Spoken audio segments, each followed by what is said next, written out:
Ajoutons que le calcul d'un déterminant 2 fois 2 correspond en fait au calcul de la surface d'un parallélogramme. Regardez ça. La première ligne du déterminant nous donne les coordonnées d'un point, la seconde d'un autre, et ces deux points déterminent le parallélogramme dont la surface est égale au déterminant.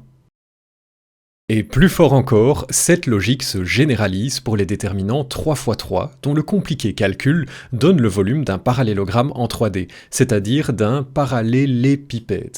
Voilà, j'arrête là pour aujourd'hui, mais cette série collaborative n'est pas finie, je vous recommande chaudement de vous abonner à la chaîne d'Arnaud Durand pour ne pas rater la suite. Au revoir tout le monde.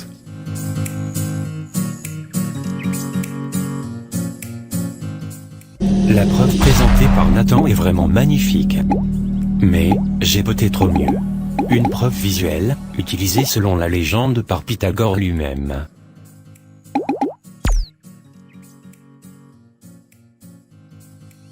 On part d'un triangle rectangle de côté A, B dont l'hypoténuse a comme longueur C. On veut montrer que C au carré est égal à B au carré plus A au carré.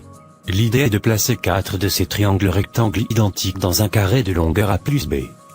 En plaçant ces triangles, de manières différentes, on obtient une preuve incroyablement cool. Plaçons le premier triangle dans le carré. Plaçons le deuxième triangle de cette manière. Plaçons le troisième triangle comme sur la figure. Et plaçons enfin le dernier triangle, comme ceci. Ces 4 triangles rentrent bien dans le carré, on a 4 angles droits et 4 côtés de longueur A plus B. C'est donc bien un carré. Je vais maintenant m'intéresser à l'aire de la surface en rose à l'intérieur du carré. Ayant 4 côtés de même longueur, cette surface en rose est un losange. On va faire mieux. On va montrer qu'en fait, c'est également un carré. Pour ce faire, on va montrer qu'on a 4 angles droits. Si on note alpha et bêta, les deux angles aigus du triangle rectangle, on sait que alpha plus bêta est égal à 90 degrés. On retrouve l'angle bêta en bas. On sait qu'un angle plat est égal à 180 degrés.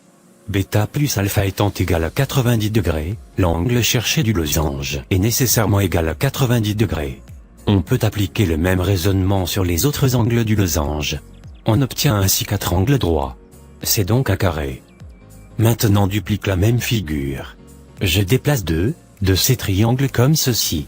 J'obtiens 2 carrés roses, ce sont bien des carrés, on a des angles droits et 4 côtés identiques.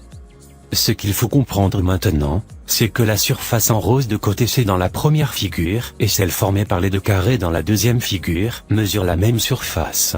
La seule différence entre ces deux figures est que les triangles sont déplacés.